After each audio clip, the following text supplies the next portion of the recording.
Okay, take 3 on this video. First one, I had a big grease spot on my face. Second one, I didn't start recording. So here we go, number 3.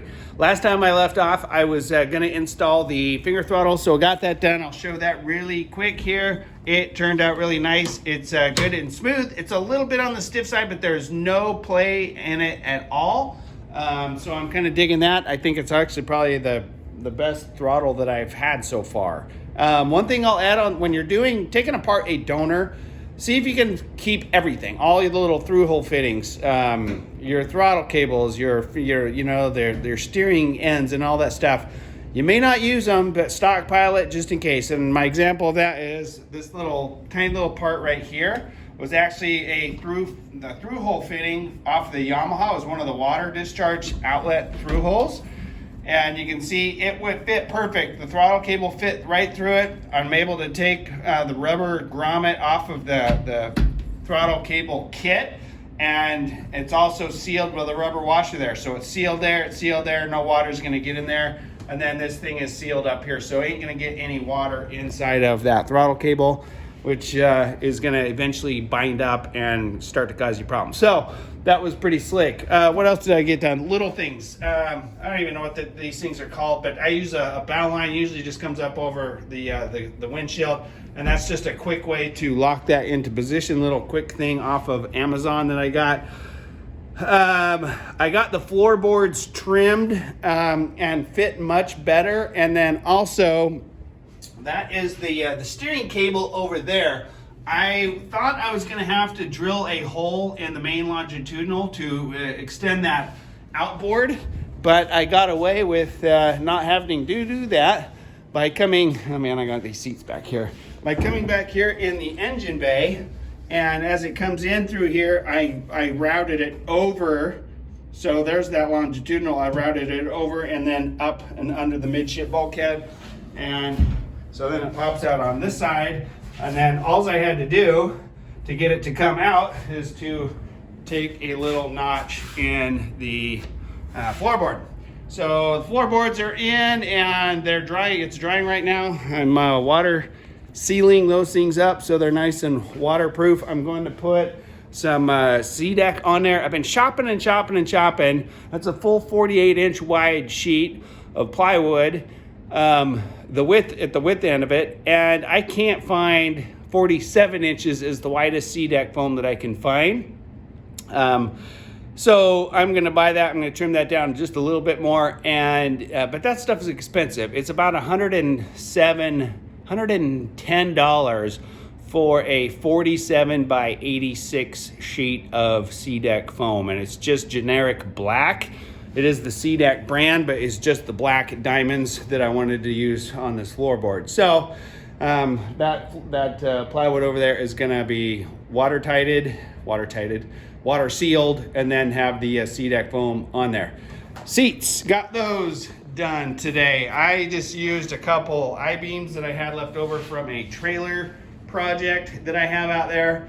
And these were kind of odd because these brackets, there was no place to really go bolt it through, but there was these anchors in there. So the bolt actually screws up into a tapped anchor in there. So there's 4 quarter 20 or 2 on each side. So 4 quarter 20 bolts holding each one of those on. And that's a 3-inch I-beam. And then I also have did 3/8 holes, 4 of those for the whole thing that were drilled and tapped into the 3/16. So those are drilled and tapped, and that is going to be plenty. That thing is super stout.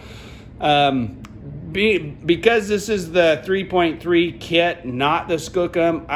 The Skookum comes with the seat box, so I had to improvise and figure something out. I didn't, and this is what I came up with. It seemed to work. It was the right height. It was super simple to anchor those longitudinals, so they're going to be strong, not just wood screws into the plywood. That's kind of a cheesy way to do things. So they're anchored in, and excited to do that. Well, I'm contemplating if I want to tell my little secret or not, but I have a pretty big surprise about this build that I like to talk about, and it's about the carbon fiber. So I kind of was thinking about that little carbon fiber part, kind of got me going, and I've decided that I'm going to do the engine bay cover out of carbon fiber.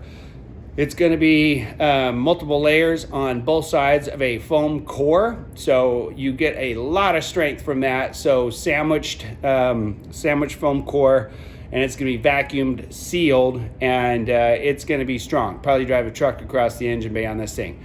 The reason that I'm doing it out of carbon fiber, there's multiple reasons. For one, the 3.3 doesn't come with an engine cover kit. Again, the Skookum does. That's why the Skookum is a little bit more expensive, but it's a way more complete kit. So I had to do something, and I either got to go buy aluminum and then probably have it do some press braking on the edges to get the shape right.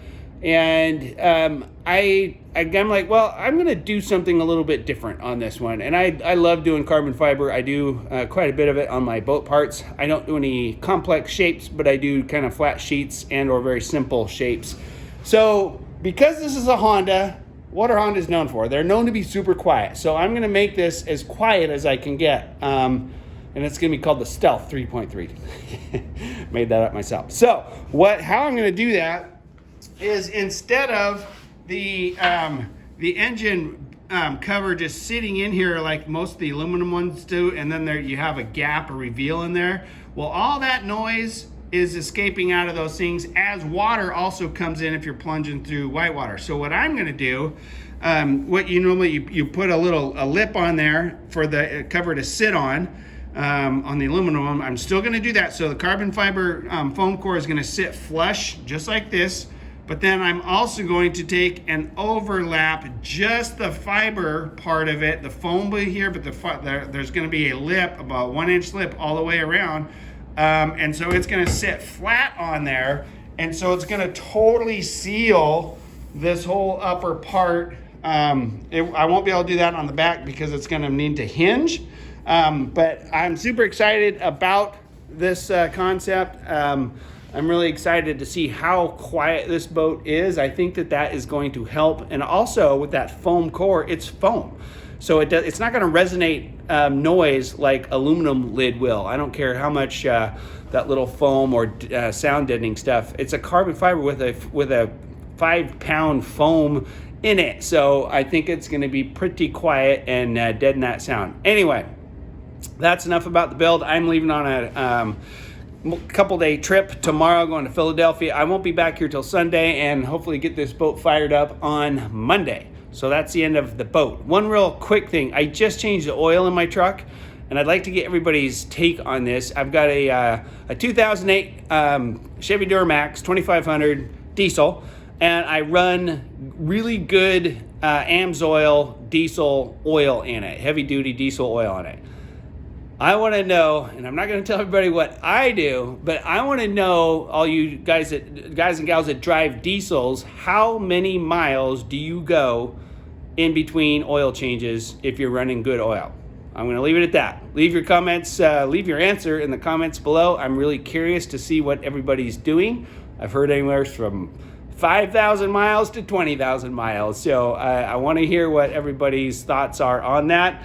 And once again, thanks for watching. Hit that like button, and please subscribe. And we will. I'm curious to see what the answers on that. Take care, and we'll see you soon.